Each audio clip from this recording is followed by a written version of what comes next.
మీరు రోజు వార్తల్లో చూస్తున్నాం, అంత భయంకరంగా ఉంటుంది. చివరికి ఏం జరుగుద్దో తెలియదు అన్నట్టుగా భయంతో బ్రతుకుతున్నాం. మరి జగన్ గారు చెప్పే మాటలు నిజమేనంటారా? అయితే దాడులు జరుగుతున్నాయి అన్న మాటలు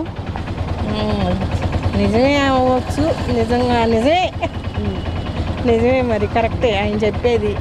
ఆయన కూడా కొన్న లేబర్ని కొంచెం ఆదరించేవాడు, మంచి చెడు చూసేవాడు. ఎంత మటుకి కొంచెం లేని స్థితిలో ఉన్న వాళ్ళని పైకి తీయాలన్న ఆలోచనతో ఉండేవాడు. మరి ఈ ప్రభుత్వం మరి వచ్చింది, మరి ఏం చేస్తాడో చంద్రబాబు నాయుడు.